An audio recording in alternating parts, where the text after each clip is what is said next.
Hello, welcome to Rumi cook book. ఈరోజు రోటీస్కి ఫుల్కాస్కి మస్త్ అంటే కాజు గ్రేవీతో ఉన్న రెసిపీ చూపిస్తున్నా. ఇది నా ఫేవరెట్ అండ్ నా ఓన్ సీక్రెట్ రెసిపీ అండి. మిమ్మల్ని చూపిస్తున్నా. ముందైతే ఒక ప్యాన్ పెట్టుకొని ఒక 2 స్పూన్ ఆయిల్ వేసేసుకొని 2 లవంగాలు పట్ట ఇలాచీ వేసేసుకోండి. జాగ్రత్తగా బాంబులు పేలినట్టు పేలుతాయి. నావి కూడా చూడండి ఎలా పటపట అని ఎగురుతున్నాయో. దాని తర్వాత 2 స్పూన్స్ ఏమో చిన్న స్పూన్తో జీలకర్ర తీసుకోండి. తీసుకున్న తర్వాత చక్కగా ఆనియన్స్ 2 కట్ చేసిన ఆనియన్స్ ఉంటాయి కదా, ఎలా అంటే అలా కట్ చేసేయచ్చు. చిన్న సైజులో పెద్ద సైజులో అలా ఏం లేదు. ఆ ఆనియన్స్లో ఏమో కాస్త సైడ్లో పెట్టుకొని మిగతావన్నీ వేసేయండి. ఆనియన్స్ వేసేసుకొని ఒక 5 మినిట్స్ దాన్ని మిక్స్ చేసుకోండి కచ్చా పచ్చాగా. అంటే అది ఎక్కువ కుక్ అవ్వాల్సిన అవసరం లేదు, అలా అని పర్టికులర్గా ఏం లేదు. అలా ఇలా కచ్చా పక్కాగా కుక్ అయ్యేటట్టు పెట్టుకోండి. దీంట్లో చక్కగా ఒక కట్ చేసిన టమాటో వేసేసుకోండి. అది కూడా సన్నగా కట్ చేసుకోవాలి, అలా ఇలా పర్టికులర్ ఏం లేదు. దాన్ని కూడా వేసేసుకొని 5 మినిట్స్ దాన్ని కూడా కుక్ చేసేయండి. ఇప్పుడు ఏం చేయండి అంటే ఒక క్యారెట్ ఉండిద్ది కదా, క్యారెట్ని చక్కగా వాష్ చేసేసి దాన్ని చక్కగా సన్నగా తరిమేసి ఆ క్యారెట్ని కూడా వేసేసుకొని దీన్ని కూడా 5 మినిట్స్ బాగా కుక్ చేయండి.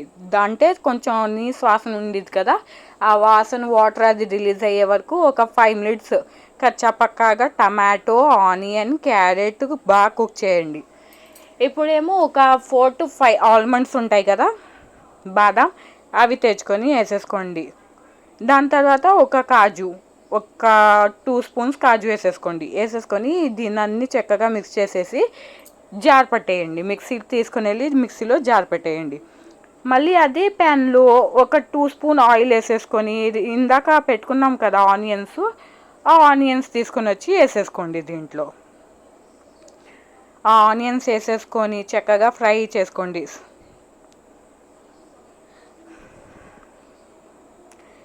ఫ్రై చేసేసుకొని లైట్గా కాస్త గోల్డెన్ కలర్ వచ్చే వరకు ఫ్రై చేసుకోండి. ఈ ఆనియన్స్ చూడండి, నేనైతే ఫ్రై చేసుకుంటున్నా.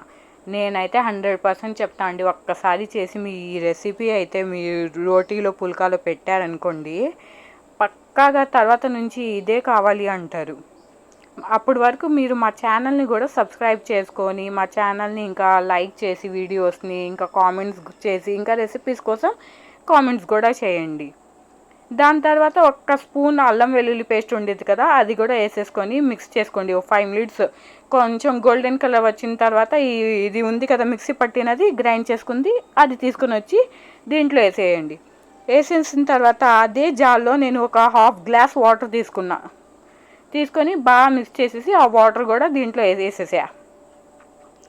యాడ్ చేసుకొని టేస్ట్కి సరిపోయేంత సాల్ట్, కారం, 1 స్పూన్ ధనియాల పొడి, కాస్తంత పెరుగు, 1 స్పూన్ పెరుగు వేసుకోండి.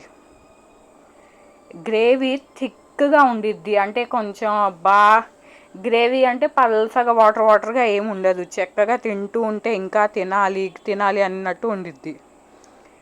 ఇవి అన్నీ వేసేసుకున్నారు కదా, బాగా చక్కగా మిక్స్ చేసేయండి.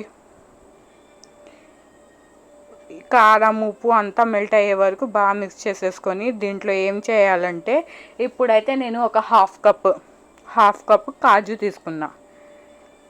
తీసేసుకొని ఆ కాజు వేసేసుకున్నా.